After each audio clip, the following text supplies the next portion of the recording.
welcome to today's meetup of our user group. It's, I think, the third meetup of the year. Test user is coming. About PowerShell testing with Pester. And a quick introduction of myself. I'm Konstantin Hager. I'm a consultant at a company called COC AG we are based in Bavaria. And if you want to reach me on Twitter, these are my Twitter handle, and this is the Twitter handle of our user group. And you can also find me on LinkedIn, typical sources. Today's speaker, we have Jakub, I hope I pronounce his last name, Jares, right? Developer engineer at Microsoft and maintainer and developer of the Pester PowerShell module.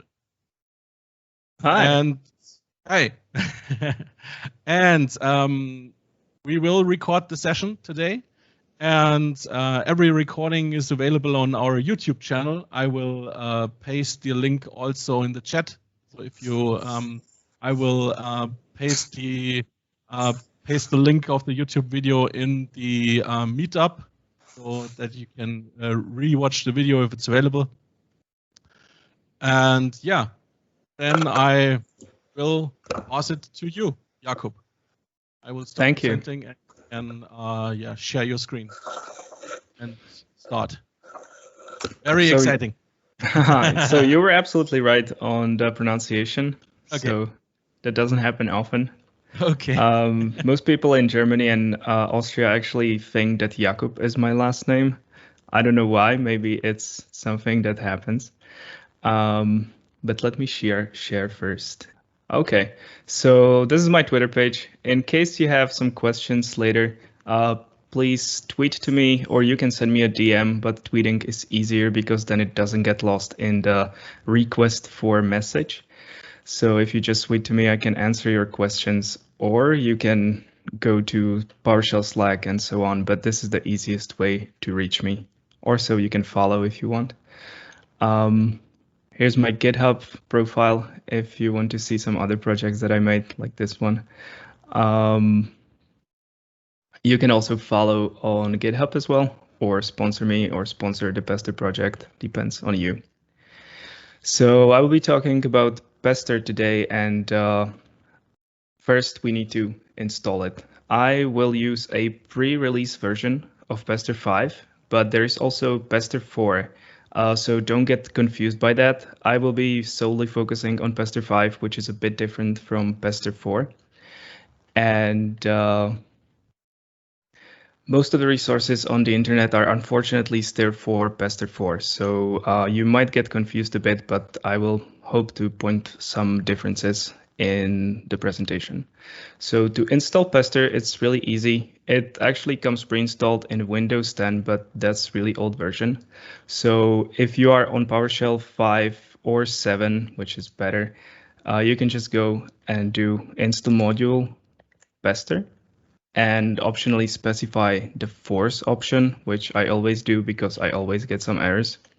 And just for this presentation, I will also specify allow pre-release because I will be installing a very new version of Pester that I published like 2 days ago, and also pass through so we can see what it actually did. Now, hopefully my internet is still working because I'm streaming video. So I got this version of Pester installed 5.2.0 Alpha 3, which is really new, but it has some improvements around code coverage and so on. All of that I will be demoing in this presentation. So an overview of Pester, an example like this you can find in the GitHub README, and it is a quite contrived example of how a test can look like, trying to be quite simple. So we have this first block, which is called before all, and inside of that we are importing this getPlanet.ps1, which contains our function that we will be testing, and the function is called getPlanet. Then we have a describe block, and a describe block in Pester has only meaning which is grouping together tests, so you can understand better what the test will do and into which group it belongs. Typically, you would this top level you would name as the function that you are testing. So in this case, get planet. And I'm following this convention here. And then you can use context inside of this describe, or you don't have to put together multiple other tests that are testing this similar thing. So in this case, I'm just trying to test some planets with no filtering. And here I'm just making a group for myself that will be testing the filtering. There is a lot of confusion around describe and context. In reality, they are the same thing internally. In 99% of the cases, we don't really make difference in between them. The only case where the difference is when you are using mocking with scope, and there you can specify either a numeric scope or you can specify describe or context or it. So that's about the only case where we make the difference between those two. Otherwise, you can just use them interchangeably in every other place. So even this could be called context, even this could be called describe. And then finally, we have the it. So it is the actual test that contains some code which will either fail by throwing an exception, or it won't fail by throwing an exception and the test will be considered to be passing. So what happens here is that we call the function that we are testing and we assign the output, presumably a list of planets, and then we count them. And then we pipe it into this special command, which is called should, which represents an assertion, which ultimately decides if the test will pass or fail. For that, we provide a parameter, which is b, which is one of the many options that are present on this should command. And this means equals, basically. And we say there should be 8 planets. So if we would run this and there were actually 8 planets, this function would just return and it wouldn't do anything. We wouldn't throw any exception, and so this test would pass. Now we can test something more. We can just say, okay, Pluto is now not a planet anymore in our solar system, but it used to be. So we add this legacy switch. So I'm just specifying in here and then expecting that I will get 9 planets instead of 8.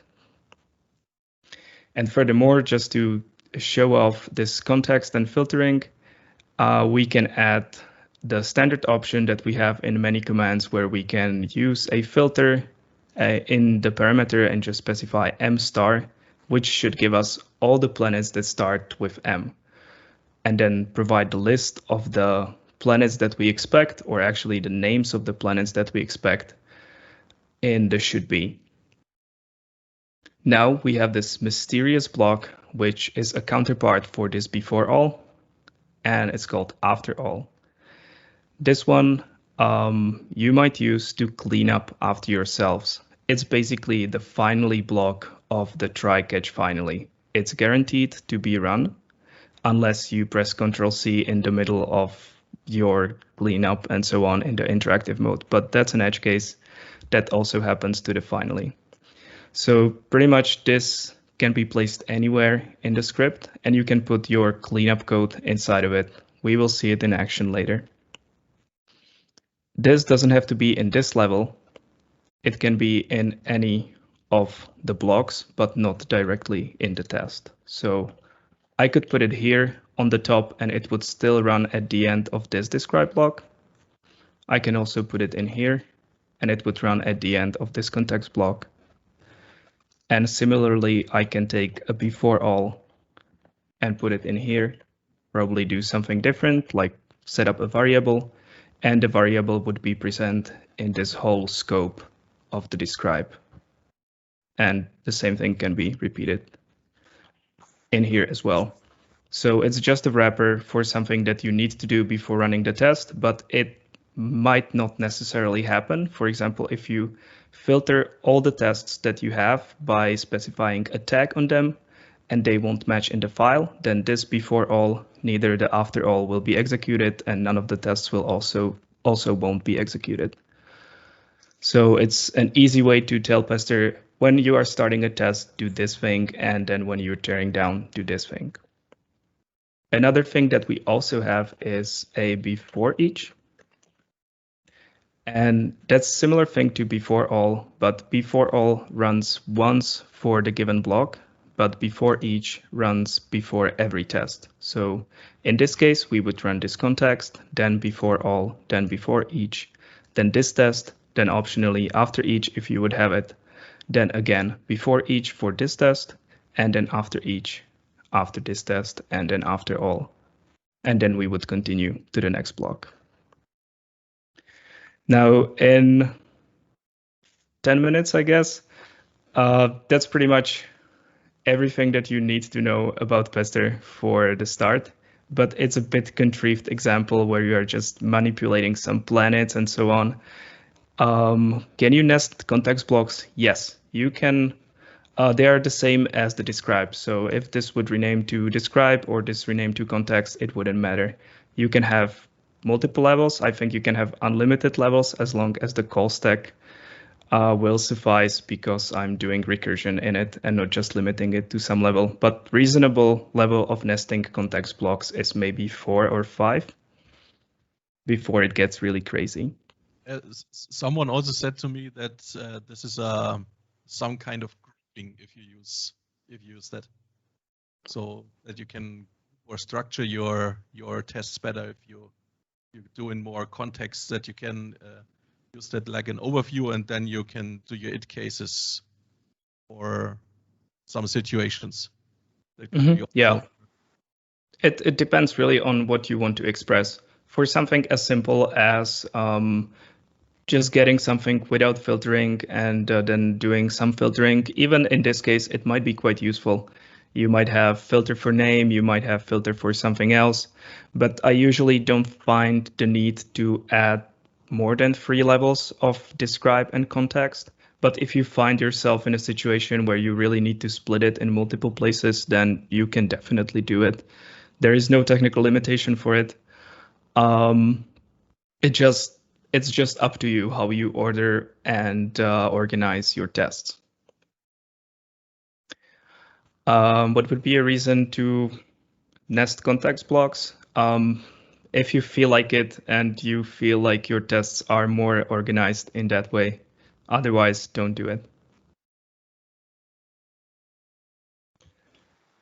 Yep, just a test structure thing. So this contrived example you can find directly in the Pester repo if you want to go over it. There is also an annotated version that explains everything that happens in the background, stuffs like test cases and so on. But what I usually recommend people to do is to try write tests for something like this, where you take a title case text and you convert it into this environment variable case text. It's nice because it's not totally trivial to do it, and it's just manipulating some strings. So you don't have any dependencies, you don't have any other fun stuff to worry about. In this case, just the structure of the test and doing something with a text. So let's try to do it.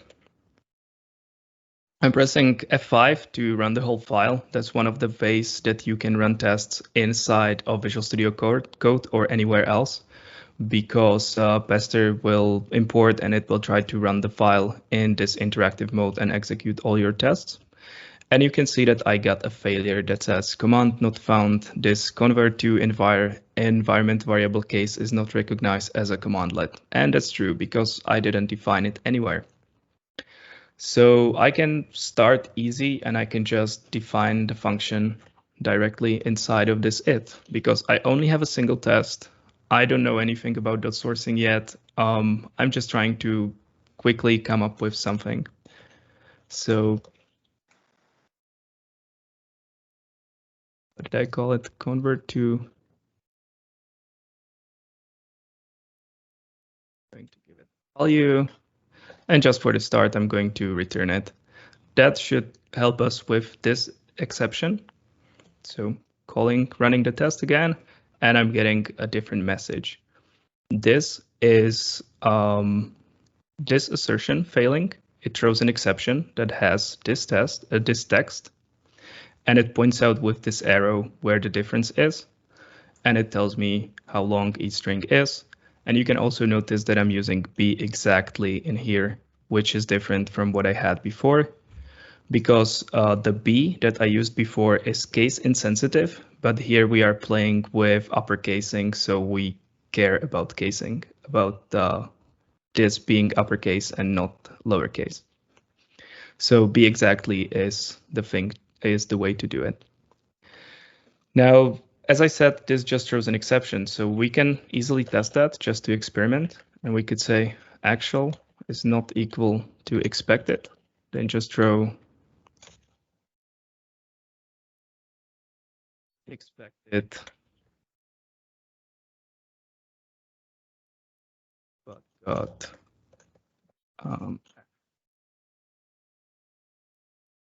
we comment this out? Do we? Don't. Why not?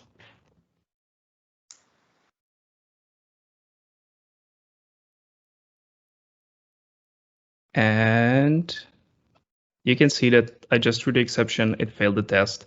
So if you are not able to find an assertion that fits your needs exactly, just write a function that throws an exception when the condition is not met, and you are good to go. You don't have to do it in any complicated way. But probably just don't inline it like this. Maybe make a function, because this can get quickly a nightmare when you want to refactor it later or fix every occurrence of this. But this is just to show the point that this throws an exception and that fails the test, and that's the whole principle, how it works. So we're back to the previous problem. We are outputting this text because we didn't do anything to it, and we are not expecting that. So one way to approach this problem would be to think, hey, how do I do this? So this is a string. It's basically an array of characters. So I can just check every character and see if this is an uppercase. I can prepend it with an underscore. And if it's lowercase, I just turn it uppercase, unless it's the first letter and it's uppercase. In that case, I just return it because I don't want to have an underscore at the start. It's very mechanical, it's not tricky, and you can just easily code it. So let's just try to do it. So we would do for each char in value, maybe we can do to char array or some other way to turn this into characters. And then we say if char is upper, then we know that we have an uppercase character. And if now we realize, okay, we wanted to use for maybe because we need to know if this is a first character, but I'm just going to cheat and use a counter and just set counter to 0. And then I will just do counter plus plus at the end.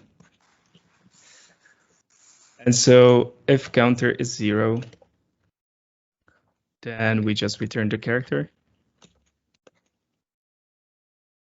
Otherwise, we will do underscore and a character. So that's handled for the uppercase character. And we can also go ahead and run it and see what happens.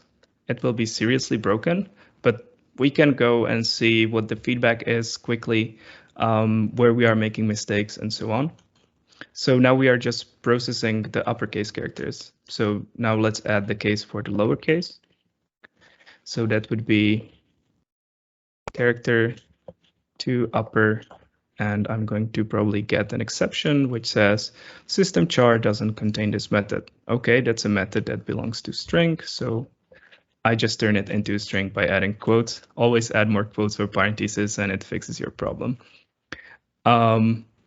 So now we got somewhere. We get the correct characters, but they are not a single word. So how do you turn something into a single word? You just put it through the join operator. So you just do join like this. That's ugly. So we just say array and then return it at the end.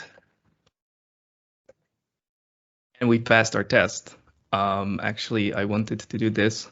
We will get to what this means later. I'm just turning it into more detailed output, because the default one, when I just run it through F5, because we don't know the VSCode integration yet, is very, very sparse. So it, wrong file, this one. So I want to actually see every past test, not just the past file. So now we are awesome. We implemented this, it works. It's really ugly, but it doesn't matter. We have a functional function that does the functional thing. So we go on and we just say, was this a fluke? Do we need to add more tests? So I'm just going to copy paste this, right? Who has time for typing? You can also validate that you copy pasted it correctly. If you run it against the function and it doesn't work, and it's just something that you would expect to work, then you maybe copy pasted it wrong, like I just did. And we run it one more time, and now we have a problem because we just defined the function in the test. So we move it into before all. Still not a great solution, but it should fix the test. And so now we have two tests that are testing the same thing. And there is an easier way to do it, but let's first refactor the code. So this function we will want to use somewhere else, not just inside of our tests. So we want to extract it into a file. So how we do that, we create a new file. I have it here, just paste it. And we need to import it. We see how to do that in the previous example. We will use something that's called .sourcing, which will run the script and keep it in the scope. And so I'm just going to use PS script root. You can find multiple other ways of doing this, but this one is the most foolproof, and PS script root is defined since PowerShell free, so just use it. Don't be afraid of it. And I'm just going to specify the file name. So that's going to be the most tricky part. Convert to env var case.ps1. Maybe use parentheses and then execute it, and both our tests are still passing. So now we moved from a function that was just defined inside of a test to an actual tested function that has two tests. And we can take this file and ship it and be considerably reasonably confident that it works. We could add more test cases, like what happens if I add null, if I provide null? What happens if I provide just an empty string? Or maybe when I have multiple uppercase character in one row, I don't want to add underscores in between them. I just want to consider them an abbreviation. All of this you can try for yourself to implement it. It's kind of fun. But it could be pretty easy. It would be pretty easy to add those test cases. But what I want to show you now is to actually avoid mistakes even more. Because when I was copy pasting this, I could make a mistake, and I was doing that just to add one more test case. So for that, we have something that's called test cases, or newly for each inside of Pester. And what this enables you to do is that you provide an array of some data that will be then expanded into tests. So if you give it two items, you will get two tests, and the data will be expanded into the test where you can use it, and you can also expand it in the name. So I'm just going to do exactly that. So I'm going to say converts, actually should be converts, and then I can use this syntax with the pointy brackets to expand the value into this name. So I want value, which is how I will be calling the item in the data. And I'm going to be expanding the expected into the second one. Then I will provide the test cases. Test cases is an array of items, and in 5.2 Pester or 5.1, it can be array of any items, and in that case, you would just refer to it using where is that? This familiar syntax that you use in for each. But because we are going to provide an array of hash tables. Pester detects this because this is the older usage pattern and the more useful one. And it expands every key in that hash table into a single variable inside of the test. So I will going to say value, and the value will be bubblegum is awesome.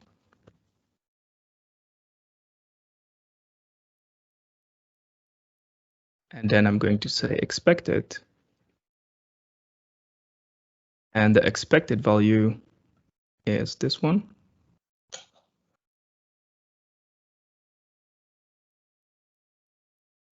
Paste that here. We have one test that will be generated.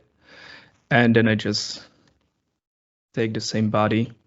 I just need to provide this value. So as I said, it's going to be a variable. So this will be value. In the previous versions, you would have to provide a param block in here, but that's not necessary anymore. So you just have to have this key be the same as this key and be the same as this key. You can have as many keys as you want. You don't have to use all of them if you want to just keep some data attached to the test. And you can provide as many lines in here as you want.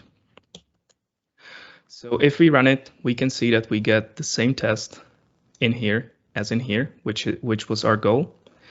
And then when we want to add another one, we just add another line.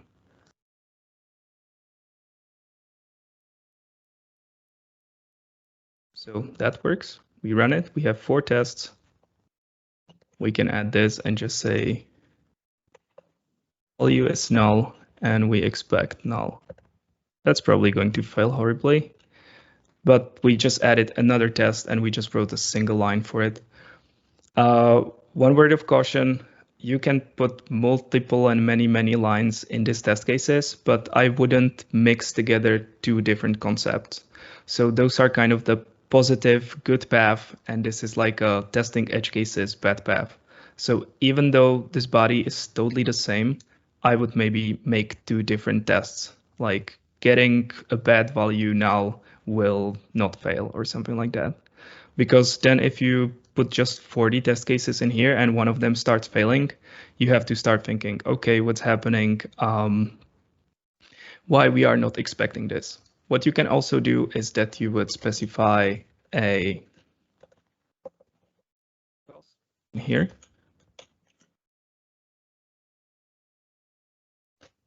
That would help you annotate this. And then you would put it here into the assertion. And you would say, because we can handle null easily. And then when that fails, it actually fails in a different place. So yeah, don't worry about that. Wrong example, but you can easily pipe this in here, but we are actually failing inside of here. So it's not printed to the screen, but if we were able to handle this and this failed, we would get this message. But yeah, unprepared example, that went wrong. Are there any questions in the meantime? For the participants, if you have any questions, just unmute and ask. So what was your initial idea of adding because to the mix? It's actually something that I stole from Fluent Assertions. So okay. It's really nice to have the reasoning for why it actually failed, because when I write tests, I usually fight with not really knowing what's happening. And I also saw a ton of should be true and should be false in the wild, when you just get say this was true, but you expected false, and then you get no context. With this, at least, let's just demo it in here somewhere quickly. So we just say false, which would be result of a function, should be true or should be true. And then you just say, because, I don't know, the deployment should pass with those parameters. And then you would just expand the parameters and so on. So then when it fails, you get, it should be true because the deployment should pass with those parameters. You have the parameters, but you got false. So a huge action that you performed returned you true, but you expected false. Well, in this case, it would be maybe more reasonable to expect true, which is what we do. So then you can tell yourself directly what happened with the parameters instead of just going back to the server, seeing the failure, invoking it again and debugging it locally just to be able to get the repro, which you might not get locally as well. Thank you. So I'm just thinking if there was anything else that I wanted to show here. Probably not, just organizing some tests. This is a good example to try for yourself just to get your feet wet with Pester, seeing if there are any edge cases that you face, any additional conditions that you might go with. Oh yeah, one more thing. So this one we added that doesn't work, I think. Yeah, all tests are passing. We are in a good state. As I said, this implementation is really ugly. So maybe you just follow on Twitter Matthias IS reset me. You learn some stuff from him, and then in the morning you wake up and you just think, oh, I know, I will just use capture groups and do stuff with regex because regex solves all your problems.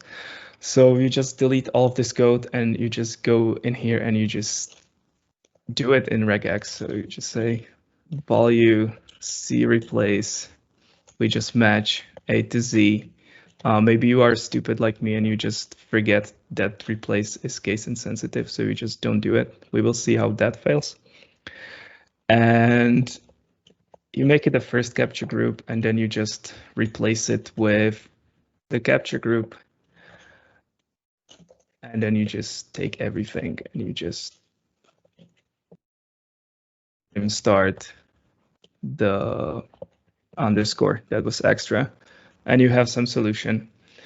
That at the moment doesn't work, I think, because we are using case insensitive replace, and also we are not using uppercase, as I see.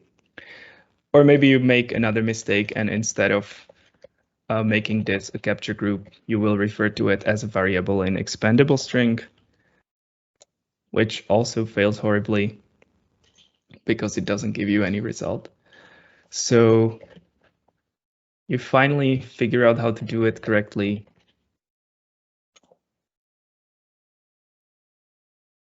And you have this solution, which works the same way as before, but it's full of mystery. And the only thing that you get is a pat on your shoulder from Matthias when you go to psconf.eu. But yeah, the point here is that even if you write something that could be considered crappy code and it passes the tests and it's fast enough, you can always come back later and use your tests to lean on them and get a better solution, something that you like more, or maybe that you hate, I don't know. But that's shorter, more terser, and whatever. Just lean on your tests and hope for the best. Yeah, it's a time saver if you are in bigger projects with a bigger module or so, which contains of many functions, and you just make one or two changes and just run all your tests and see that they are green, so that you can rely on the changes that you made. Yeah. And not praying that everything works without testing anything. I'm usually praying that the tests pass when I make changes. Yes. Okay, I'm taking way too much time on this example, but let's go further to the VSCode extension integration. So if you go to your settings and you have PowerShell extension installed, there is some basic support for Pester. If you search for Pester, you will see those 3 items. The first thing that you should disable is this one if you are working with Pester 5, because when you have it enabled, it will limit your options. Will that load? It suddenly started restarting PowerShell, okay. And you will only see this context option on describe, but that's not what you want. You want to go here, disable this, which is enabled by default, And then you will get it also here and on every other describe and on every context. This is a better example. Here we have multiple levels. We have this describe, context in it, and we can go to this test and just click run test, and we will get it running, which is nice because it runs only this test, including all the setups that are associated with it and all the teardowns if there are any.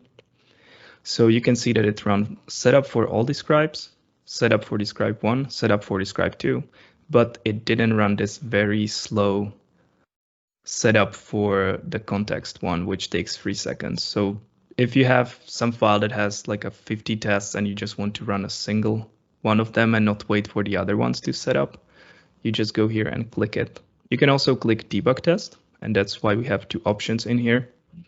One option is the verbosity that you get when you click run, and the other one is the verbosity that you get when you click debug. And this gives you a lot of info from the internal Pester logs that are trying to guide you with or tell you what's happening. It's especially useful when you have mocks that don't behave in a way that you would expect.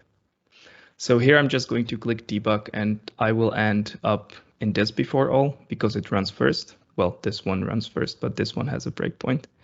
And then I can go on and I can jump into this test. So I'm still running just a single test, but I can debug it. It's a small feature, but it's very useful. And if you do this and then you go back to Pester 4, it really sucks to be developing with Pester 4. At least for me, it just seems very slow and very limited, and you will miss this just running a single test in a file. Good thing about Pester 5 is also that you can debug mocks. So in here, I'm just going to show off something that I will talk in detail in the next section.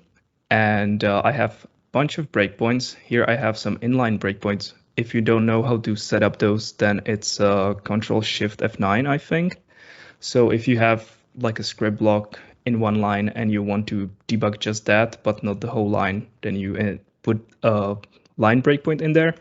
The indication in VSCode is not great because it shows you a point in here as well, but we don't have a breakpoint in there. So here I'm using 2 mocks, and this example is also a bit contrived, like the get planet. It shows you how to replace this function that we define right here with a different implementation. We are never using this actual implementation.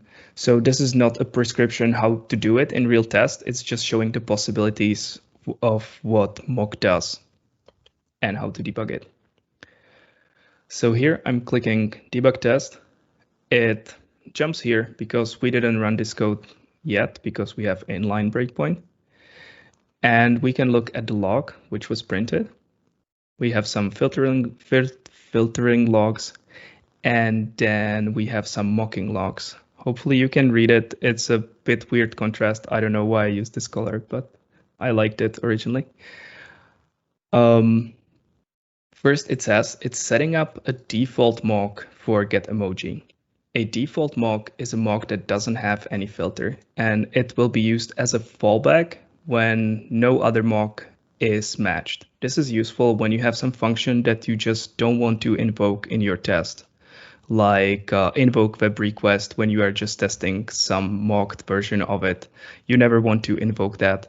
Or delete a file. You are testing, you make some mistake, there is some misplacement in an if, so maybe you add a default mock for delete item or remove item, how it's called correctly. And if you put multiple of them in a line, then the last one that's defined will always be used because there is no way it will fall back to the next one. Then we have this parameterized mock, which has this filter, which will check the value that you provided here. And if that's equal to fire truck or any other condition that you will give, it will run this behavior.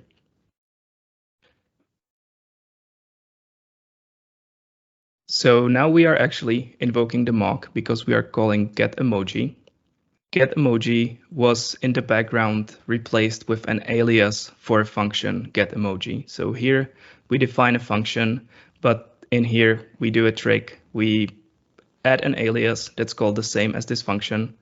Also add an alias that's called the same as this function if it was fully qualified in a module. And that way we hijack the resolver. So when the command resolver is looking for get emoji, it will first get the mock that is pointing to this really ugly internal function, and it will never reach this get emoji real function. Now, this function, we create only one of them, and it's kind of a dispatcher for those script blocks, which are called behaviors, and it dispatches to them based on the filters. If the filter matches, it will call this script block. If it doesn't match, it will call this one. If you don't have any default mock, it will just fall back to the original function. So going back to our logs, we can see that we called the mock, we found 2 behaviors, and you can define mocks in here. You can also define them in before all or anywhere else up the tree inside of a before all. You can also define them in before each. And we found 2 behaviors. They're summed up in here, and one of them doesn't have any filter. So let's first try to invoke this filter because we need to evaluate it to see if it matches, and it doesn't because it returns false, which is falsy. This sounds like a weird sentence, returned false, but it's falsy. It's in there if you make a mistake or something unexpected and you would return maybe just an emoji in here, then it would tell you, you returned fire truck, and that's truthy, so I will be matching this filter. So sometimes you make a typo or you just return something that you didn't expect, or you get a variable conflict. So that's why it's repeated in here in this kind of manner. But this time it didn't pass, so we are executing this default behavior. And right after that, we're using our good alt should be to just validate that we returned fire. And then we do the same thing, but this time we provide a parameter to the mocked function. So we again evaluate this filter, and this time it passes. It returned true, which is truthy, and the filter passed. So this will be the behavior to be used. And we execute that, and we get this result. So it's a simple trick to replace functions, but it's super powerful when you are testing because now you can replace your dependencies when you don't want to call the real dependencies, like invoke web request or any internal function that you want to call. So let's see it a bit more in real life. Probably can close this one.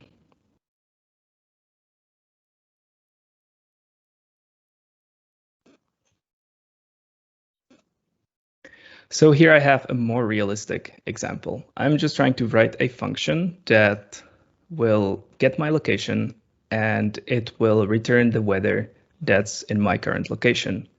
It can also return weather for whatever city I will provide. But the default is my location, which I will get here in the get geolocation. So this is the actual function. I call it getWeather. It's the only function exported from this module. So we will see not only how to use mocks, but also how to use them against the function that's inside of a module and not published. And you can see here that I'm calling getGeolocation here to get the default value. For me, it will return Prague. And then I call this getWeatherRaw, giving it the city and then formatting the returned object to give me this nice text which says it's this many degrees, but it feels like this many degrees.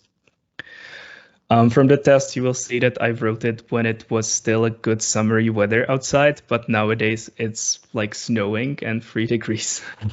So it's changed a bit in the past 5 days. One thing to notice here is that I'm using invoke rest method in here to get my location to invoke ipinfo.io, which is just one of the ways to get your current location, but I'm using it on purpose so it gets into conflict with this invoke rest method, which is called with a different URI, so we can see how the filters on mocks are used. So now when we look at the test or at our test, I'm importing the module. I'm using force just to be sure that it's always re-imported. This is actually not the most clean way to do it. If you change the versions and so on, you can get weird conflicts. So you can also do get module, whether remove module, and then import it. That removes all the versions and imports just one. But this is shorter. Then inside of my before all, I'm defining a mock, which is the default mock. I'm using this to throw an exception whenever I make a mistake, when I do something that I didn't expect, because I don't want to call invoke res method, maybe wait like 10 seconds for it to time out, give me some error, and so on. So instead, I'm just defining this in here as a guard to help me see that I made a mistake and not be confused about what happened. So if this happens, it clearly means, yeah, you did it wrong. Then I'm using getWeather and I'm just using raw mocks. So I will be just returning the data directly from here from the code. So I have a first mock for invoke res method. I'm specifying parameter filter, and in here is just enough to check if we are getting the info from ipinfo.io. Because we didn't specify any parameters to the URI, it's just this one. If that's true, we will just return this object, because that's how the data will come out of this function or of the invoke web request method. The second mock is more involved. It checks this URL, and we can see that we will be expanding some city. So this is the same city. And if we switch back to the module, this is how the full URL looks like. But I'm only matching like this part and this part because that's enough for me. You could also decide to not include this this city name in here, but then if you combine it with more data, like getting data from another city in Czech Republic like Brno, then you might match this mock instead of the one that you actually wanted and be confused. So I'm just doing the least amount of work to be confident that this works in a way that I want. So by just invoking the data, the API, I saw that it gives me this kind of data. I just interactively look at what I get back, wrote some of the code, then come up with the mocks and so on. If you wanted to just test it without any mocks, you could also do it. Like, even though the weather is different and the city is different, you could still go and say get weather, and that should be, where's the text? We will say should be like, which is another operator, like the dash like that you have in PowerShell, which is exactly what's used inside. And we can just replace everything that's a variable inside of here.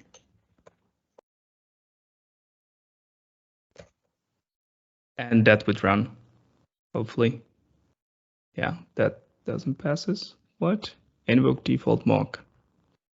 Okay, if this mock wasn't in scope, it would work.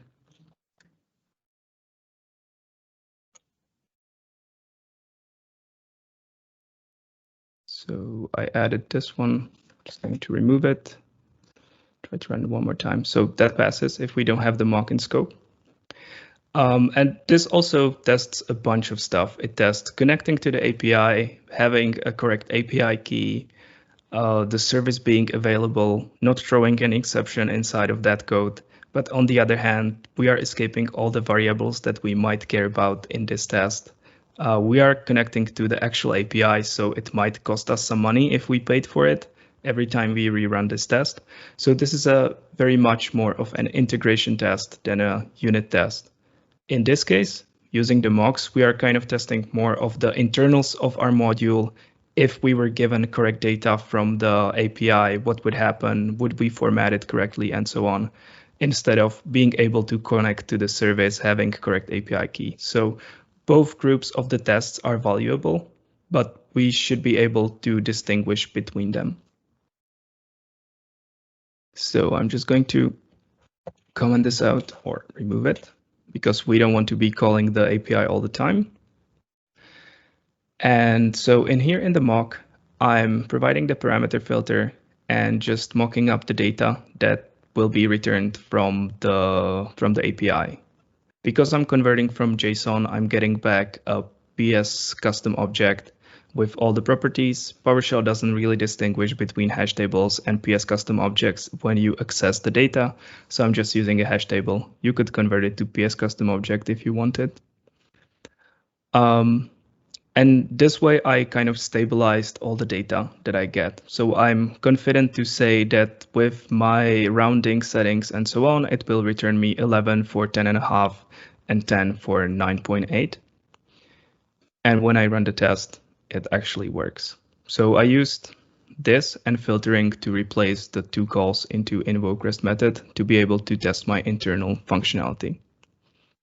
Now this is a bit brittle because we don't know if this data will be exactly like that from the API. So what I like much more is when you record the data from the API and save them in a file.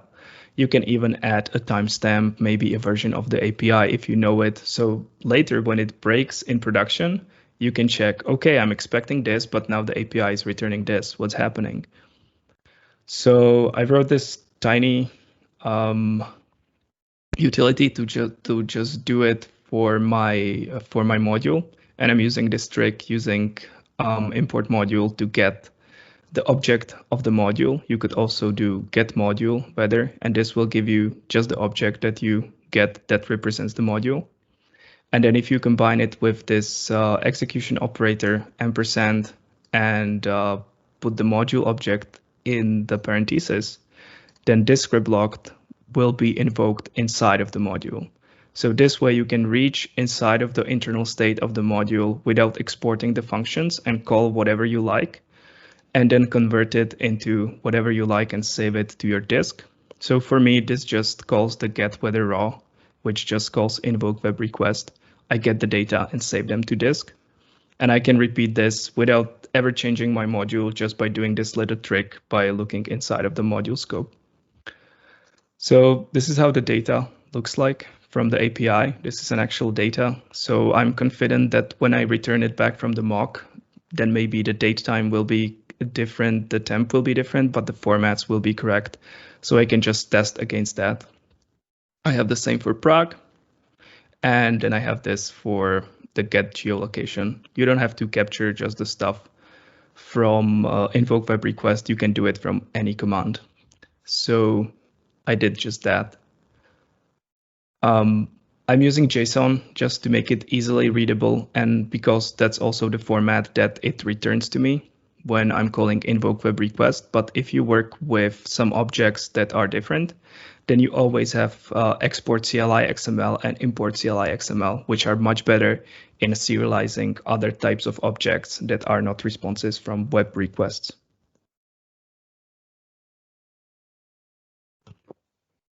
So we recorded.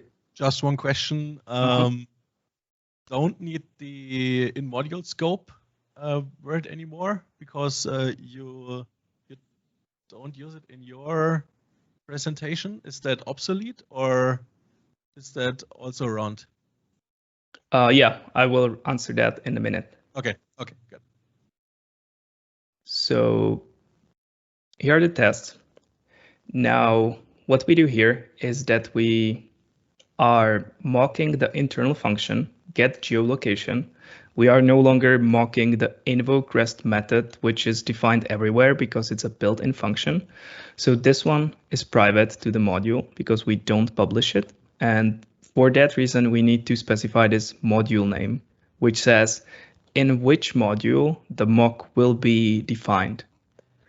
In this case, because we are testing this weather module and the module doesn't have any internal modules and we just call the public function of that module, then we want to specify it in the weather module. But it doesn't say where the function is defined, but where you want to mock it. So if you would have something more complex, like importing a module in a module, then this doesn't necessarily agree with the name of the module in which you define the function. But in many cases, in most cases, it does. So we can use this to reach inside of the module the same way we did this trick and define the mock in there. So whenever we call the public function from the getWeather, it will go inside of the weather module. Inside of there, it will try to reach for the getGeolocation. The getGeolocation will be mocked, and we will return this content. So as you said before, Konstantin, there is in-module keyword that you can use to wrap up different pieces of code, and they will be running inside of the module. In fact, this is exactly what the in-module scope does internally. It takes the module and you give it a script block and it invokes it like this inside of a module. So we are trying to avoid that. And there are multiple reasons why you shouldn't use it in Pester 5 unless you are using it just inside of an int block. We're discussing about how to make it better because people want to use it. But the main reason why to avoid it is once you use in-module scope, you will execute all your code that's inside of the in-module scope inside of the module. So if you are testing a public function that's exported from the module, but you put it inside of in-module scope, there is no distinction between a public function and a private function anymore because everything is directly inside of the module. So you cannot be sure that you are exporting it, that it's correct, and so on. So a few downsides, it's better to be replaced with this module name specification. It's much more elegant than the in-module scope. Thank you. Cool. So you can also see that I'm not using it on the invoke REST method, and that's only because it's a global function. If you would specify it, nothing would happen. It would still work. So it's just not to be surprised that this works and this wouldn't work if I would remove it. Let's just remove it and see what happens. So it says couldn't find command get geolocation. Yeah, that's true because it doesn't exist in the current session state. It only exists inside of this module named weather. And so we successfully used our recorded data to return them from mocks. And now we have the same functionality, the same fakeness as we had before, but now we are going against real data. So if we decided, hey, this is not enough info that the user wants, they also want to know that it's a summary outside, then we can change the text. We will still have the data recorded. We don't have to expand our mocks. We don't have to check again with the API. And we know that the data are accurate. So this is much more preferable to be used.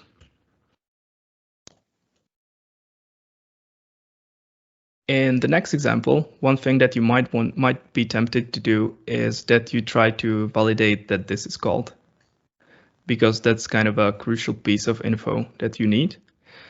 And you might try to do it with mocks. And that would look like this. So you would get mock of get geolocation, you would return proc, you would define it inside of the module name. Then you would mock invoke REST method. You can see me using the module name weather in here, and it will still work. And you need to return this correct value from it. And you also need to return this to be correct. So you need to be very familiar with how this thing works internally to be able to pass this test. And every change will break it. Then you just call the function and you don't specify any city. And then you check using this should invoke, which is an assertion that checks if a mock was called. And we say, this is the name of the function that we want to be called. It should be called exactly once. If you just didn't specify exactly, it would mean at least once. And again, you specify, we are checking it inside of the module name weather because that's where we specified the mock. And you could also have a parameter filter if we had parameters where you could check if the parameter was provided correctly for the call. But we don't specify any parameter to this, so we don't have the filter. Now, this passes, but it's kind of very unwieldy. You have to understand how the function works to route all the data correctly, because otherwise this would throw an exception. So there is a much better way to do this. And so, that's Jakub, we have a question. With the JSON mechanism, would you in real world example test that the API changes? So if you if you create a new JSON API file and test the API or test it against your new JSON file, then I think it breaks. So you can I think that this is a good way to test API changes. I think if you throw it at some test data and check if your code works. Yeah, I would actually do it. I would have like a set of tests that could run against the given API. They might be skipped by default, but they are very useful when you're just trying to check that the API didn't change.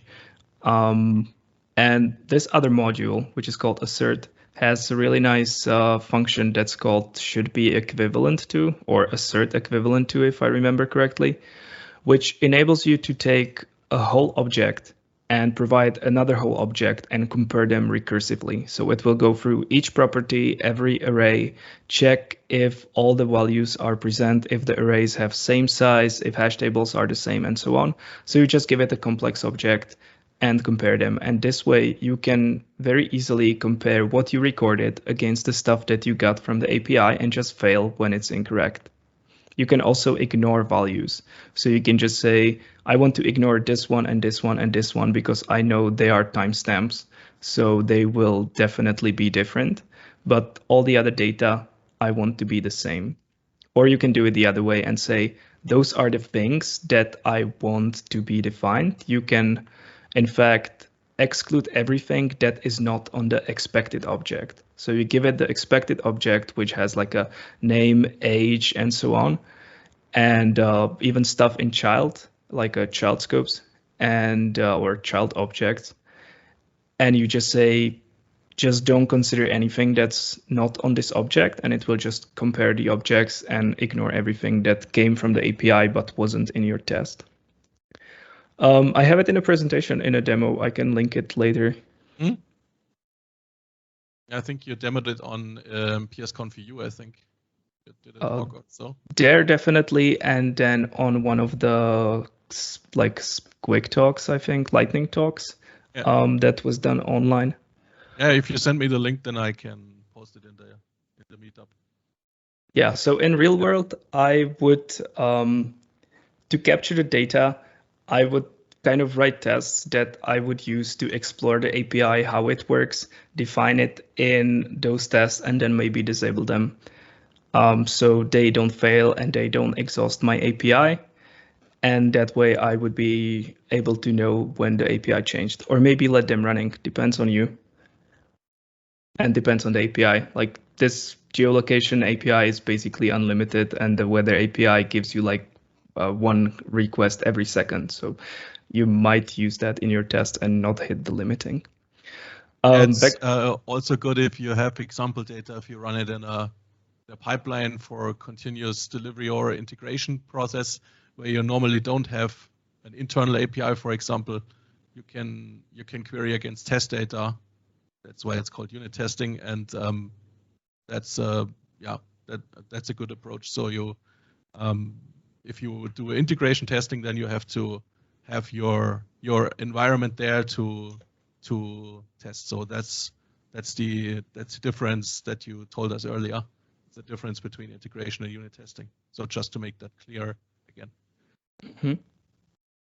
It's true. I'm just posting that talk. Ah, okay. Oh, it doesn't have a preview, but yeah, it's there. Okay. Back to the example. This is the way to actually check the default value that's provided. This is actually should be commented out. We have this parameter to should, which is should have parameter, and you can specify the parameter that the function should have, which is city, and it has a default value get geolocation, and that will just look at the definition of the commandlet because you grab it in here by get command and inspect the parameter set. You can even specify parameter set and so on.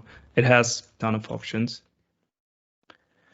Like has argument completer, has alias, and so on. It's mandatory. And then you just specify this to be the default value. and it will tell you that you are calling get geolocation in the default value. Well, not exactly, because we didn't expose this piece that was uncommented before, which says that the default value type should be expression, meaning executable code, because this could also easily be a string and it would pass this test. So this is something I just wrote a bug for it like 2 days ago, and hopefully I will get to exposing it because the functionality is in there, but it just doesn't have the parameter exposed. So this is needed, but this is also still useful. So this is the way I would test for the default value instead of doing all of this jumping through hoops. And I think that's everything for mocks. Is there any question for mocks? Good. I will just quickly sum up then. So this is the thing that you want to use when you are testing inside of a module. And there are two approaches to testing with mocks. One of them is providing a new behavior for a function that you call, which would be this, where you have mock with, and you specify some new behavior inside of it. And then the other approach, where you are checking if something was called, where you would have a mock for the function that you want to be called, and you either don't return anything, which is often the case when it's for calling something like set content or something that doesn't actually return any value, or you would return the value that you actually need in the next execution, and then you use should invoke to make sure that you called that function. So two approaches. I can post another talk where I go through all of these patterns as well.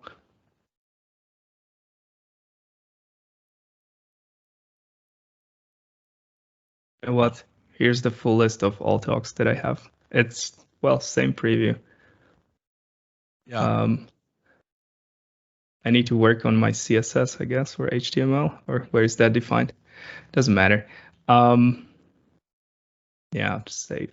I think Teams does that by default. It's just because I don't have any preview, I think someone told me.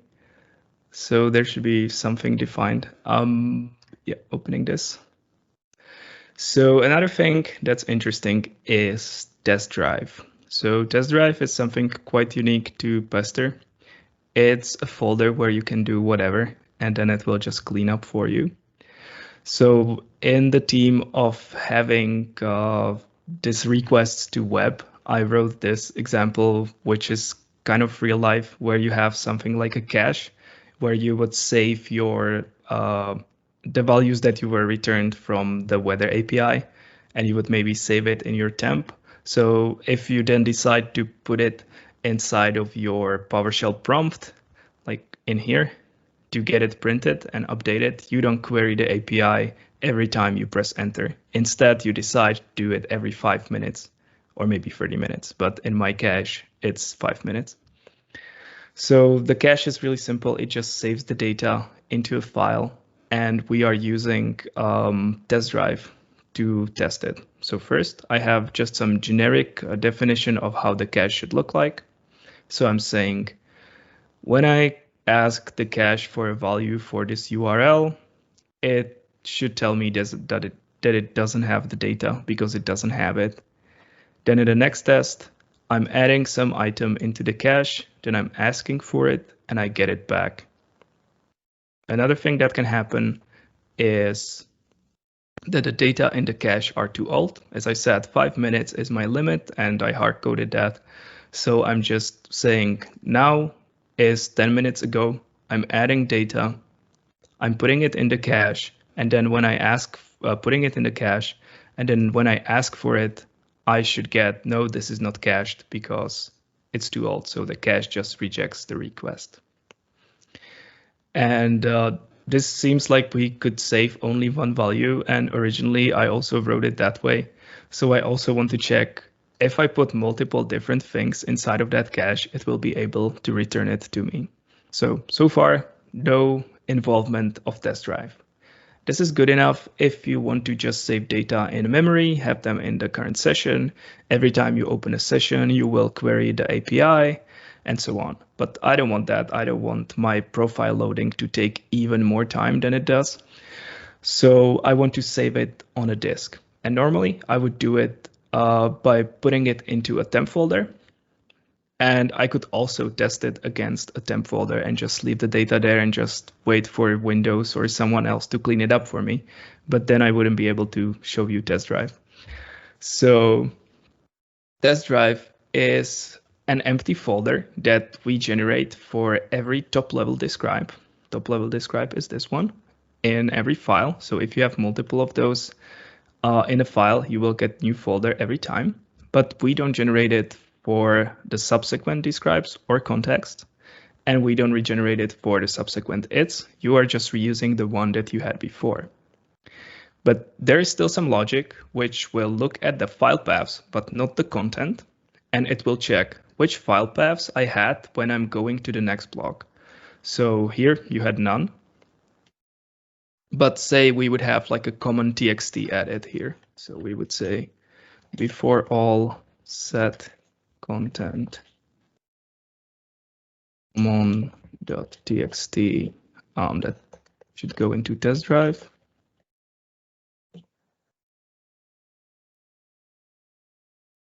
And we just say the value is ABC.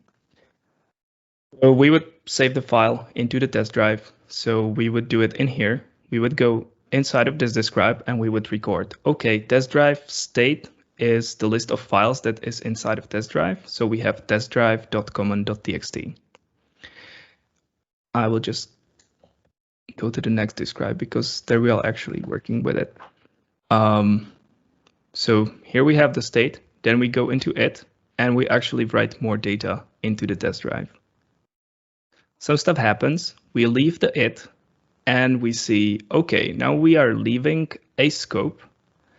And when we look at the test drive, we had common txt before, but now we have common txt and cache txt. So we delete cache txt because that was introduced in here. So we clean up, but we only clean the stuff that was added and only clean it up by paths. So this will clean up this file, but this one will remain. If you will change it, the content of this file, the content will also remain the same.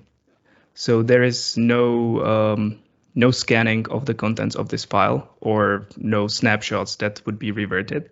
It's only there for you so you don't have to track whichever files that you write and clean up after yourself. But it's still pretty powerful and pretty useful because you can use it as a playground and like an empty space that's guaranteed to be managed for you in a way that will clean up after you without you writing everywhere. Try if I have this file, then finally, if this exists, then I will try to remove it and so on. So this is just automatic.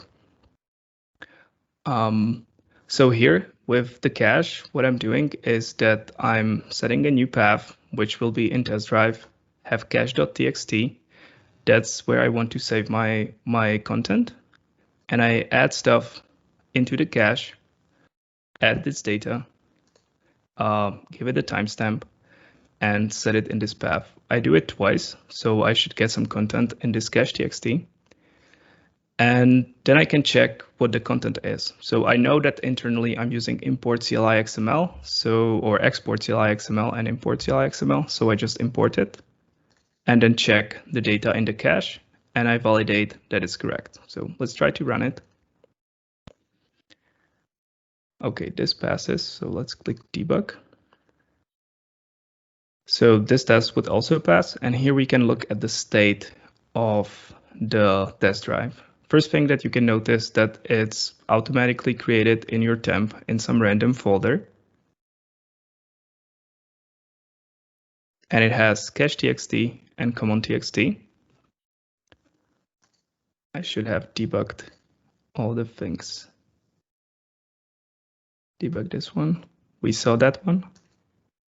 Then we go to the next one, look at the state, and ooh, it didn't clean up. Why? Maybe I'm wrong. What happened?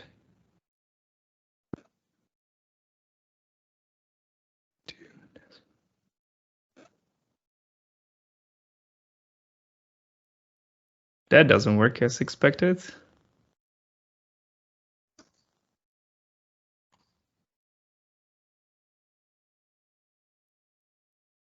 Maybe the teacher is totally wrong in how it works. Yay. I'm gonna try. We have this file. Here we have 3 files. Maybe it works differently than I remember it. So it keeps both the files, but in here we should definitely see it clean up. Yeah, then at the end it removes everything. And this is either a bug or I'm misremembering how it was implemented, and it was me implementing it, so that's weird. So anyway, the message is test drive is a place where you should save your files if you are working with files. It goes into your temp folder, and afterwards, when you go outside of a block, it will remove the files. It looks like it's just removing in the top level, but I think it should be removing in every level. And if it doesn't, it's hopefully a bug that I will fix in the future. Goodbye, test user. Have a nice evening as well.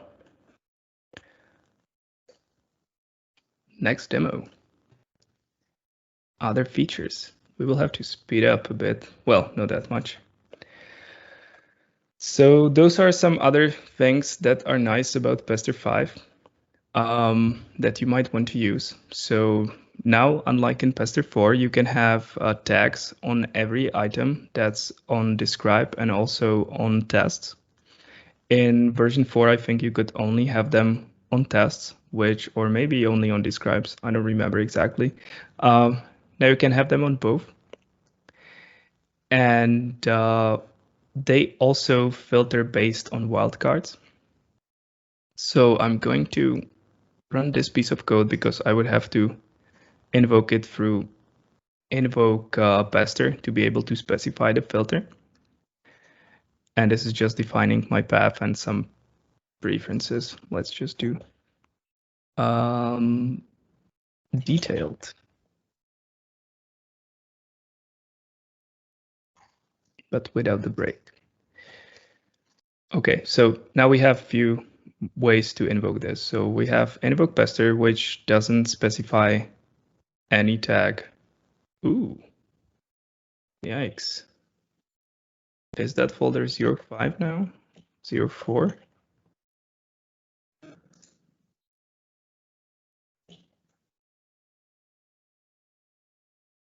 Okay, 05. X. Yay. So one more time, clean this up. Run this, then try to run this. Okay, now it fails correctly. Task successfully failed. So what happens here is that I'm calling those tests and I'm running all of them because I didn't specify any tags for the filter. But when I want to run tests just on Windows, for example, they fail on Linux, I will specify tag Windows because that's what I have in here, and I can run this whole describe, but not this one because that's Linux. So I will invoke that. And it runs just the tests from the first describe. I can also run the ones that are tagged with A. So they're in 2 different describes. One is here, another one is in here. So it also filters correctly. I can also run it with multiple tags specified. So calling the ones that are called, that have tag BBB and BB. Again, from 2 different describes. And then I can also use B star when you specified a tag that's too long to remember and you just want to do Windows only star because you don't remember how it's called. So you can match it using B star, and you can also match it on multiple different tags. So this way we would call this one again and this one again. This is just nice for interactive usage, but probably don't use it in your build script because it will have consequences in the future when someone adds a new tag that you didn't expect. Like this test that deletes your production. and you only specified t star. One thing that you cannot say is run all tests that have a tag and that don't have any tag. It's technically possible. I can write the code to do this, but it's very difficult to then show it to the user on the screen what happened and also save it in the resulting object. So they can later review in the output that null was specified because you don't print null. So I still couldn't come up with a good way of doing this. Maybe we could say like string that's none in the pointy brackets or something. But this just runs the ones stacked with A, I think.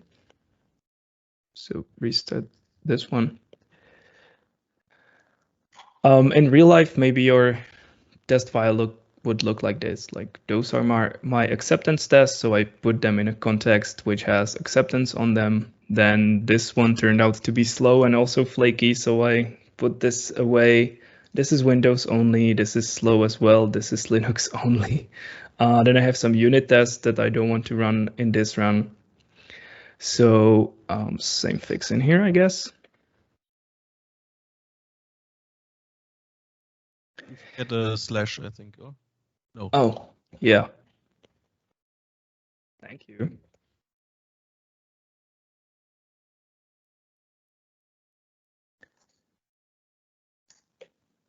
And then from all of those tests in here, we just return, we just run 2 of them.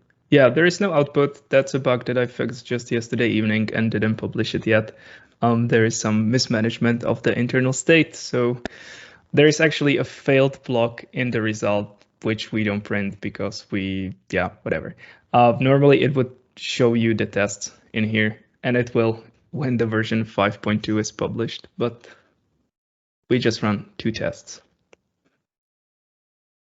The filtering on the test using the tags is done during discovery, but you sometimes might want to skip your tests also during the run based on some condition. That's not a tag. Like people use this to do skip when is Linux or is Windows to skip the test. So this will become false on Linux, and it will, well, the other way, like they do it like this, I think. So if this is not Windows, then skip it. So this is useful when you just want to disable tests from running. So you don't have to filter it out every time. You just never want to run it or never want to run it on a platform without tagging every single test. And so this would skip those tests and mark them with this exclamation mark and yellow output. But I did some extra work to enable you to actually debug those tests. So without changing this and removing this this attribute. So you can set a breakpoint, and if you target just this single test, it will run. So if you click on just a single test which has a skip on it, it will be ignored and it will run the test. So this way you can still run the test locally, see why it's skipped, debug it without enabling it, then committing it, forgetting about removing the flag, and having it run on your server. So this way you can avoid all of that. Also, if you do the same thing on this describe, which is normally skipped, it will run the test inside as well. So this is a good way of skipping many tests as well.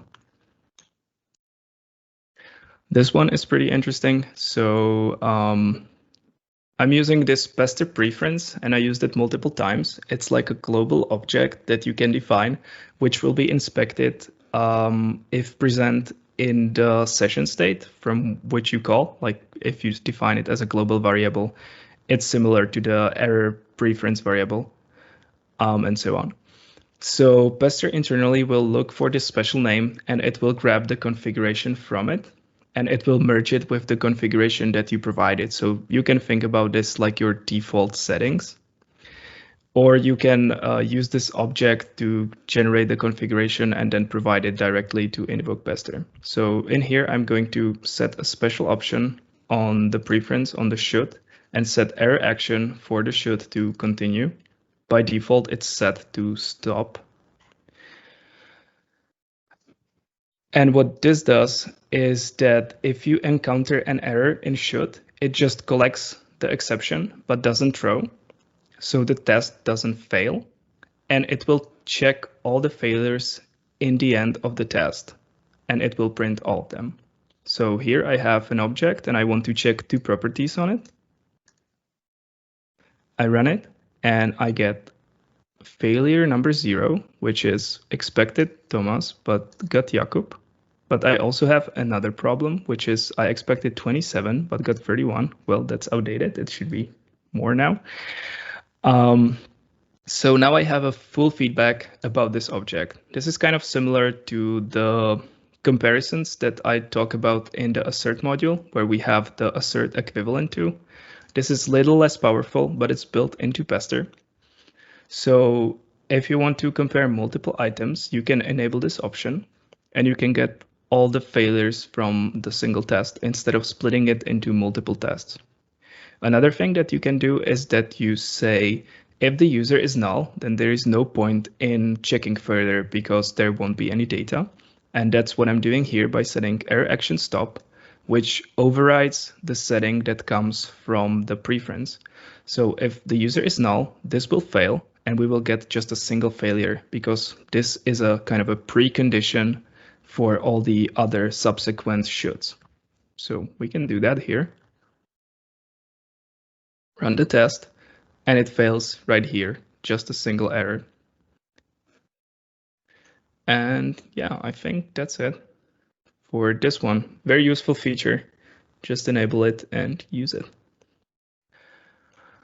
Then every Pester invocation, if you specify pass-through, you will get a very, very rich object that describes everything that happened inside of the test run. Actually, I have to filter like half of it because otherwise it's just huge. And it's useful for debugging, but it's also useful for you if you want to do custom summaries on the data and on the stuff that happened and just like maybe save it somewhere or share it with someone or just look at it and just see, hey, which tests failed? What are the error records on them? What is the stack trace here and so on. So I have this get emoji tests, which is stupid test, which just has this get emoji function, which should return cactus. And if we give it avocado, it should be avocado. But the implementation is not done, so this one will fail. And so, not this one. What was the file? This one. So I invoke the test and get the result object. I get the output on the screen, but I also have all the stuff in here. So I'm going to set a breakpoint now. And then I can go in the debugging, for example, or just evaluate it in here. But it's optimized so you can easily navigate it inside of this panel. So it immediately tells you that the run failed using this minus sign. Then you can expand it and you can see the containers that you had. You can go inside of that and you can see that this file failed because it has this minus. Expand it a bit further, you see failed count, result, and so on. Here are the blocks that are inside of this. So this represents each describe. We can navigate into that and we get the name, we get blocks, if there would be any, and we get tests. We can see that we had 2 tests. This one passed, it's a plus. This one failed, it's the get avocado, which is not implemented. We can go to error record, which is a list because we are able to get multiple errors. And it has this content, which is exactly what you saw on the screen before. So you can easily see what's happening, navigate through this object, but this is a bit unwieldy as well. So you can also look at the result, just scroll down, go to, well, here you can immediately see that failed count is 1, passed count is 1, total count is 2. And here you can see that the failed tests are listed in here, so you get directly to them. It again has the error record, which is the message. And there is another thing, which is failed blocks and failed containers, where you could also see errors if they happened directly in your describe block, or if the whole file failed to run, like you throw an exception when importing the module and you don't put it in a before all or something like that. So this object has all the raw data. I'm using it everywhere inside of the Pester module. Everything pretty much is based on this object, like all the output for to write host and so on. So if you wanted to summarize the data in some way, then you can. It even attaches this code coverage report. If you're using code coverage, it has all the raw data and so on. So very useful if you are in a CI pipeline, for example.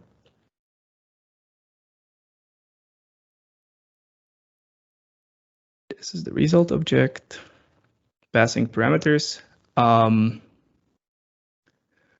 So this is a feature that we also had in Pester 4. You can take some external data and you can pass them inside of the script using this param. I'm using a script block in here, but you can just put it inside of any file. And this value is an external data that will drive your tests. In here, I'm providing two different types of values, or two different values. So I will run the same file twice with different values.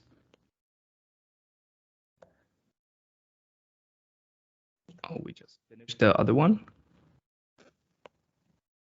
And so for each of those data sets, I'm getting a different test run with different values based on the same file. This is used heavily for like configuration-driven tests. When you are testing some real environment with computers, you write the definition file for the computer of which services it should have, which kind of deployments and other stuff on it.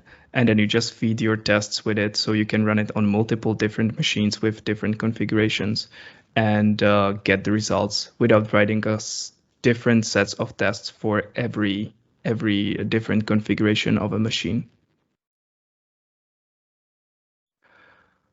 The same thing that we did in here with the data can be also done on a describe. We've been showing that, or I've been showing that before with the test cases. Test cases is aliased to for each on it, but you can also use it on describe. So instead of putting it on every test, we can take the data, put them on describe, and have those tests repeat for every item in this array. And we cannot see it because it wasn't detailed, it just passed. So now we have 4 tests that passed, one driven by this line and another one driven by this line. This way you can multiply your tests to get many of them. Now, another thing that is nice about the new for each is that you can use this syntax not only to get the user, but you can also expand the value if you can navigate in the object by dot. So here I want to print the user and his name instead of just the user object or doing some weird kung fu to get the name value directly. So I just say user.name and it will expand the name in here directly. So it's just a small thing, but very nice if you need it. And lastly, as I pointed out before, you can use any array with the for each. It doesn't have to be an array of hash tables, so you can just put in directly any value. And it will, you can refer back to it using the underscore. So here is the full form, but here in the template, you would use just an underscore to get the data. So it expands here and here. I'm going to skip this one because we even have like 10 lines of code and this one has like 200. It wouldn't fit on the screen. Last thing I want to show you is the thing that I'm working on recently in the 5.2 release.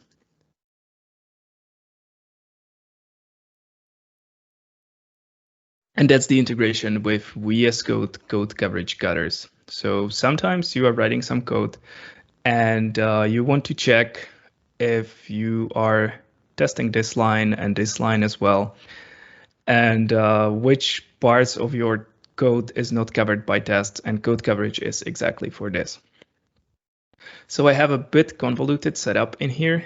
It will get simpler over time if I improve the integration with the PowerShell extension for Visual Studio Code.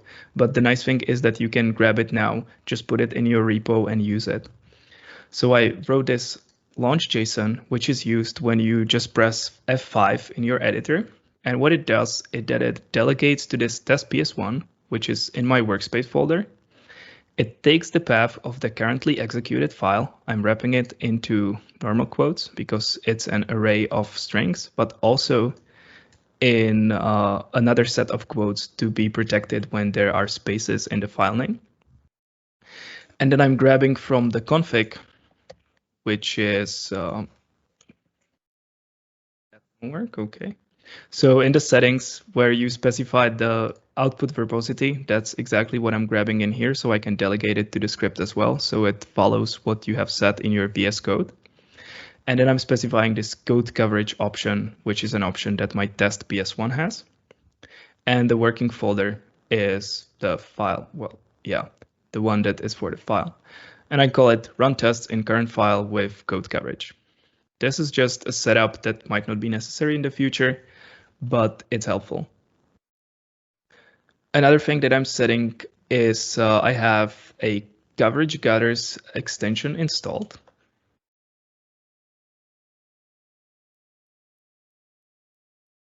This one. And this one has an option to disable gutters marking for the code coverage, which they recommend to do, because otherwise you cannot use breakpoints. So I'm specifying that in the file,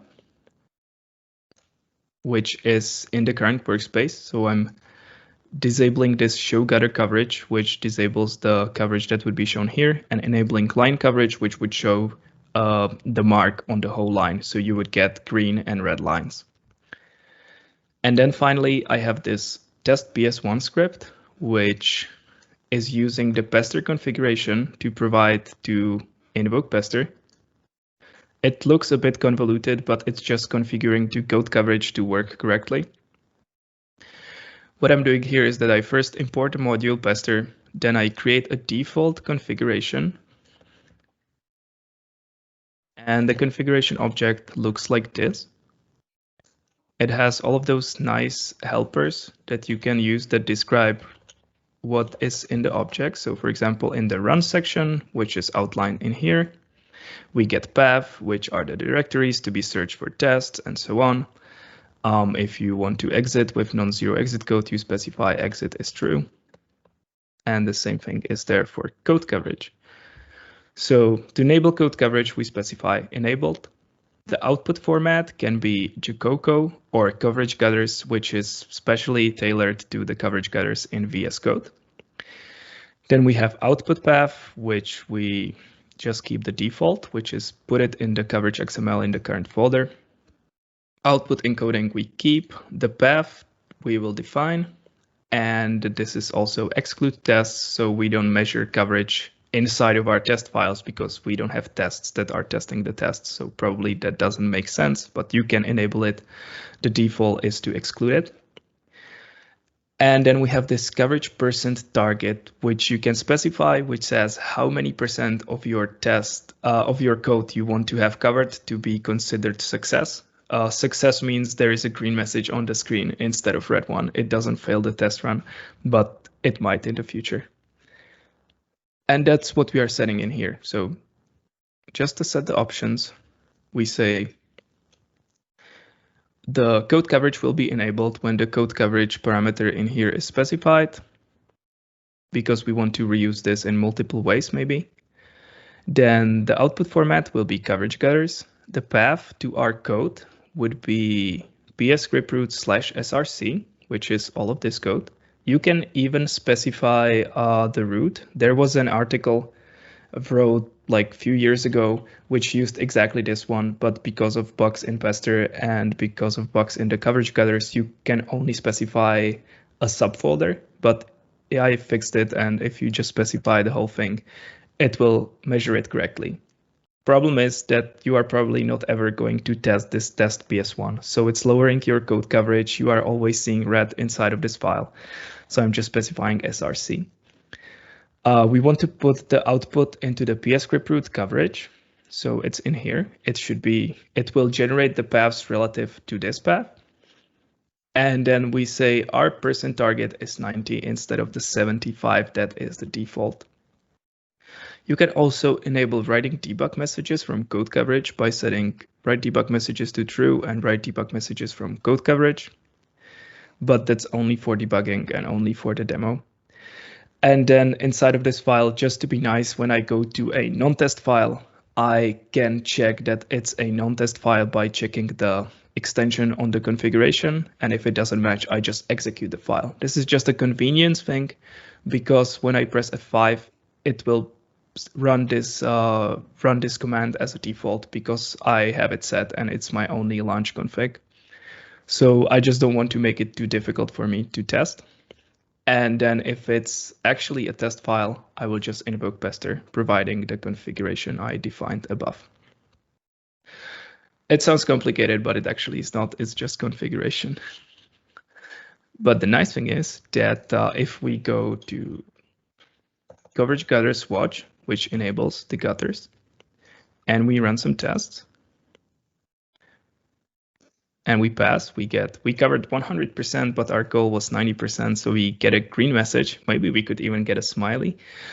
And then we can see that all of this code was covered. So I can go here now, and I can also remove some code from being covered. To see that actually works, it's not a trick. So what do we have? We're calling get greeting helper, or maybe we just comment out this test. Run our tests, and does it work? Oh yeah, you have to press F5 to trigger this test PS1. That's the integration that sucks, that you can just click this one and it would update. And then we get red here and it says, oh no, you are not covering this function. So we add a test, run it, we get green again, which is awesome. We could also just return this here instead of calling the helper function. That would still pass the test, but now we covered only 80% of our tests. And we get an output that says, you missed those functions in this file. So we go there and we see, oh no, it's red. We are not calling the helper function anymore. So we put it back, save it, and now the test is happy again, which is really nice. The cool thing that I discovered yesterday when reviewing the demo is that you can take this whole thing, which I just copied in here, and you can add Azure Pipelines YAML and just push it into your GitHub repo or in your Azure repo that you have connected to Azure. I mean, to your GitHub repo that you have connected to your ASDO, where you have a pipeline enabled, because I don't know how to do code coverage on GitHub. If someone knows how to do it through the actions, let me know. I saw that there is a task that someone, or an action that someone published, but I didn't have time to experiment with it. So I'm just running, pushing code into GitHub and then running the pipeline on ASDO. If I can find it, I'm just looking at my browser here on the other screen. And Lieven said that this feature with the coverage guys is awesome, and I think so too. That's really, really, really helpful. That's nice. I really like it as well. I might even use it. So I created this repo, pushed the code in there, pushed the configuration, even including the coverage gutters as the formatter, not the standard Jacoco, and it seems to work really nice with the code coverage. So it just publishes the file. And I get this overview. So this is the one where I removed the helper function, so it's not called anymore. I have another one which has 100% of coverage, which is more green. So I was surprised I just pushed the same file. You don't have to do any switching between Jacoco and the first one and the coverage cutters. And the Azure Pipelines YAML just looks like this. Just the standard task, running my test PS1. That's why I have it, so I can run it in the same way locally as I do on the server. Just specify code coverage when I'm interested in that, and then I just publish code coverage results. I didn't write this task manually. I just go here to the pipelines, click this one, go edit, and then I have this helper on the side. So really, really useful, yes. I can just do coverage, click it, add the same things that I had in the script and click add, and it will write it for me. Now I didn't define it, but that's how it looked originally. Mocked methods doesn't count towards code coverage. That's true, because you are not running them. So we only look at their metadata and define them inside of the test script. And it even wouldn't make sense for them to be considered for the code coverage, unless you are code coveraging your tests. So in that case, you would count them towards the code coverage, but then you would get totally different numbers.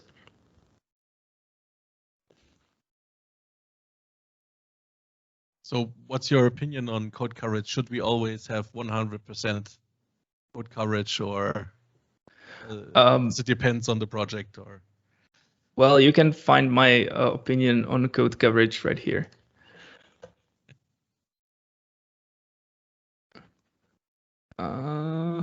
Where's the file? Tests PS1. 90%, I think. Default configuration. It's actually 75. 70. I don't know where I copied it. So yeah, what? Configuration, code coverage.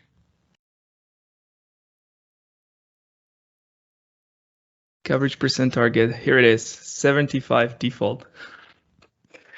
No, it seems like a reasonable number.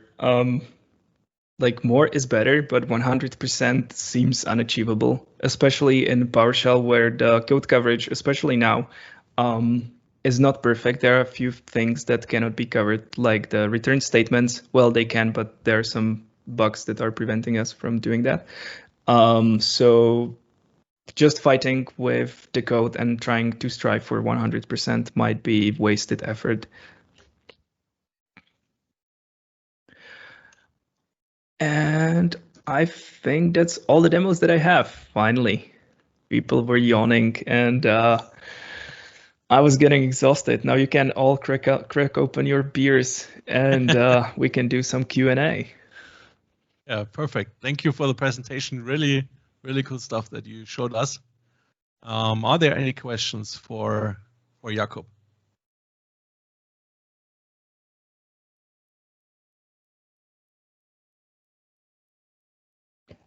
Nothing, really? Don't be shy. I can only see like two faces. I thought that the comment in the chat was "Don't start a war because of the CC code coverage percentage." So it might be an inflammatory comment.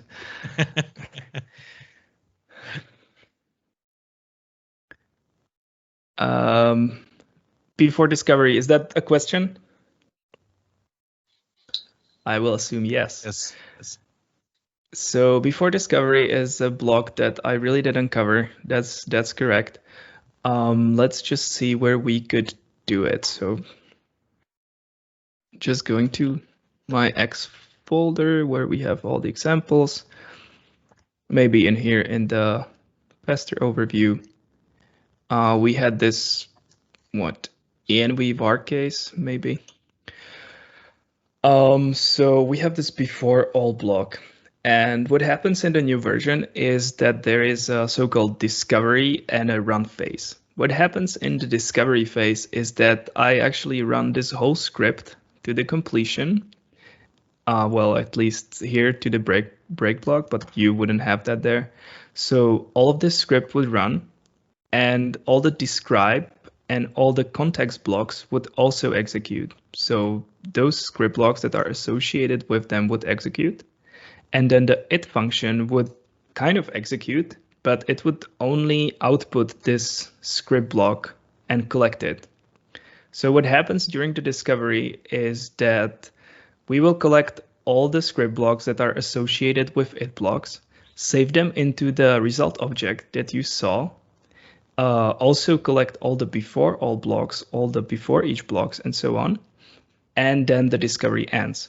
Filtering runs, and it filters everything down to what needs to be run. Is there any test inside of this block that needs to be run? In that case, figure out if the before all needs to run, and so on. And then the whole object is taken, and this kind of structure is reconstructed to have the correct scopes in PowerShell, and the tests are invoked. This works really nicely as long as you don't put any code like in here without putting it inside of a before all block. Now, the problem is that some people are either generating tests using for each, which would be in here,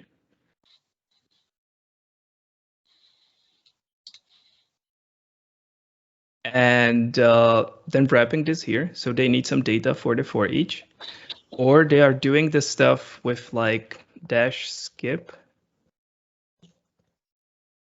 and adding some condition, maybe a function call. So they need to have this in scope during the discovery.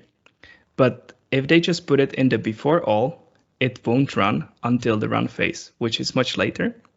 So what they would need to do is to actually take the code and put it inside of here. But that's really difficult to make a difference between code that's misplaced outside of a describe that shouldn't be there, and a code that's actually really needed for the setup of the stuff that should run during describe. So I added one more block, which is called before discovery.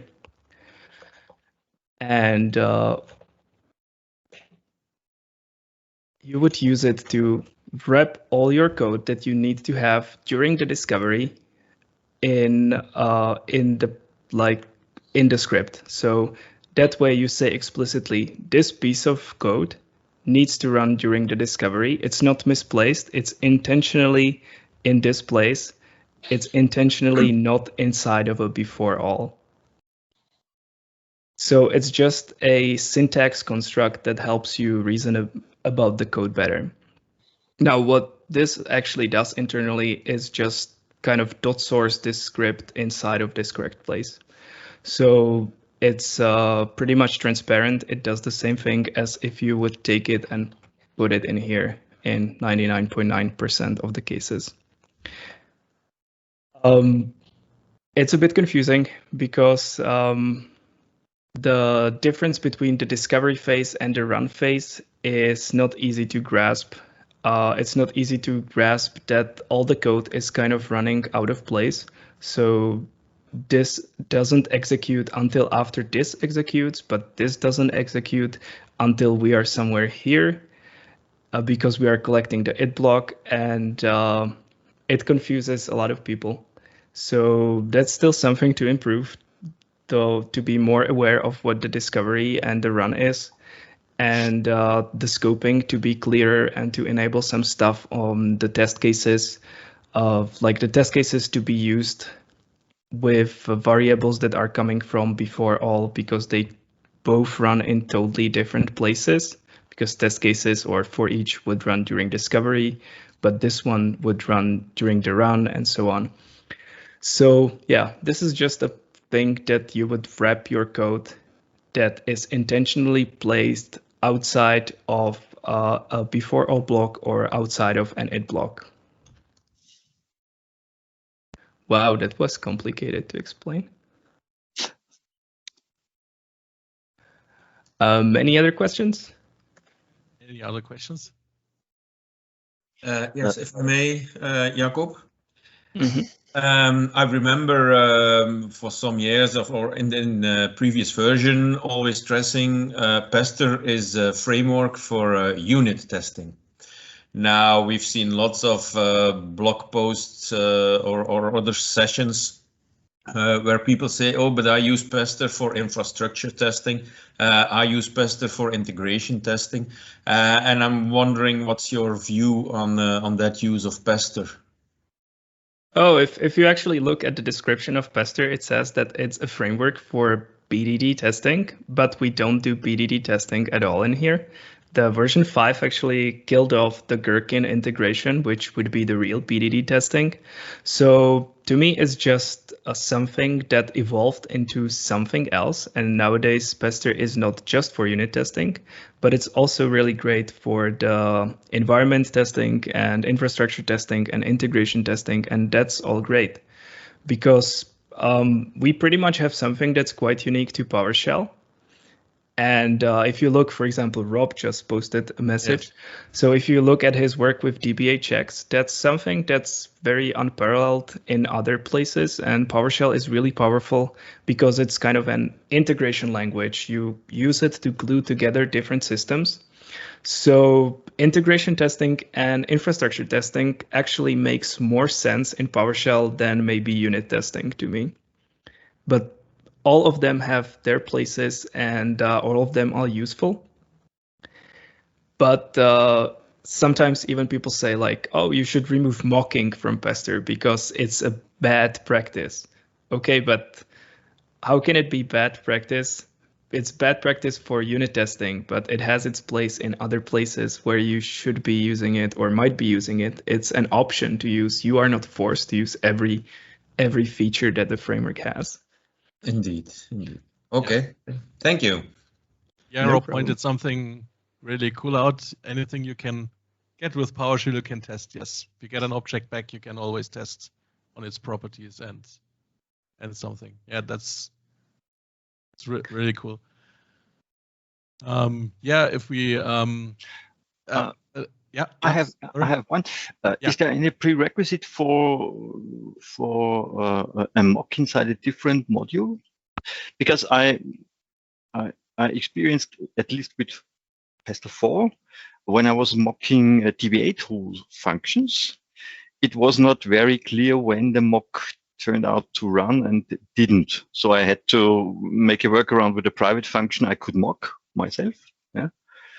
Is there anything I have to consider if I use a module I didn't write, so I don't know inside what it does? So that's maybe connected to the thing that I tried to point or explain before when I was talking about mocks. You can use the module name, which will inject the mock inside of the place where it should be mocked.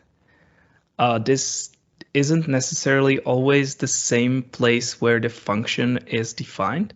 So for example, when you have a module that imports another module, you can try to look for the function, which would be called like get geolocation coming from the location module. So you see, okay, this is from the location module. I will specify dash module name location.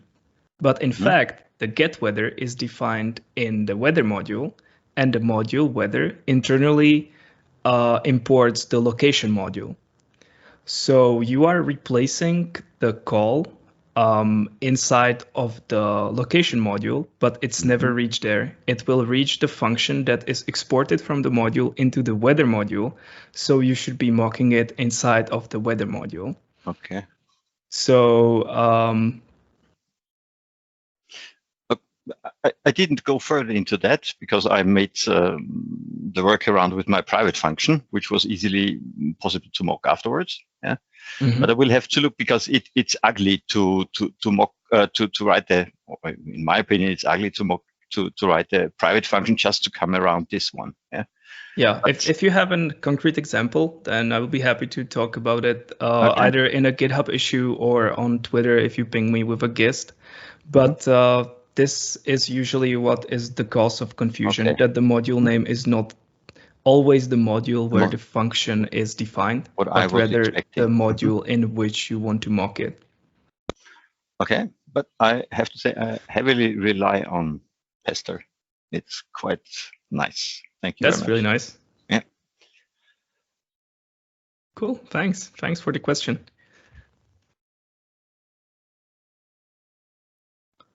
Rob has an interesting question, I think.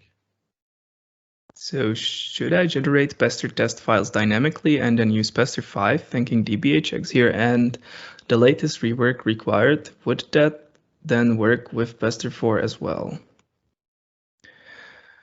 I'm just thinking if you can write a test in a way that would work both with Pester 4 and Pester 5, I think you could.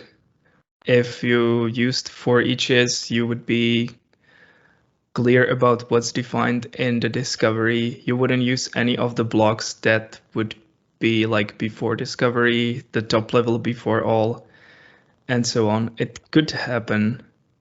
Yeah, but maybe just using a single version would be easier because the idea of providing data to the script and to multiply describes using the for each or the test cases like is aimed directly at this kind of work where you generate it dynamically. Also, having the tags would help you to remove some types of tests or whole groups of tests from the DBA checks testing. I'm just assuming that's how it works in there. So it would probably be some rewrite. Depends on the dependencies. If you really need to keep support for both Pester 5 and Pester 4, then maybe we can talk together and look at it. But if not, then I would just migrate to Pester 5 for once and be done with it.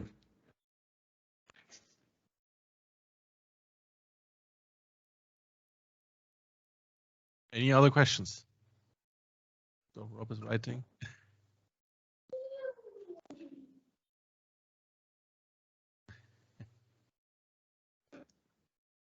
And Levin also, I think, pointed something very good out.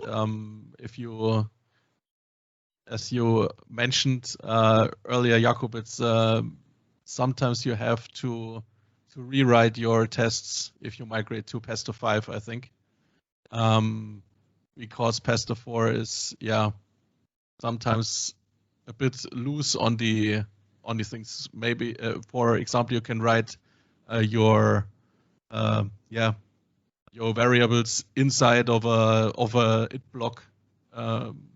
In Pester 5, you have to use the before each or the before blocks to initialize your variables. So that's, I think, is always a bit of rework if you migrate to Pester 5, if you haven't followed the guidelines. That's true. Yeah, there wasn't really much of a reason to use before or block before, in the previous version. So it's true that it might be a lot of work, but then you get the benefit of the better integration with VSCode. You get all the new features. You get stuff like the code coverage that I just shown without having to jump through 20 different articles that are only on Time Machine and so on. So yeah, sorry that I broke it for some in some way, but hopefully the new features are worth it. Yeah, I think you broke it in a good way. I'm always trying to break it in a good way. Yeah, because the test got structured better to restrict us to that guideline that you are using in Pester 4 also, but you didn't restrict us to use that in Pester 5. You do, and in my opinion, the code does look better, or the test does look better. That's good to hear. Yep. Any other questions, comments?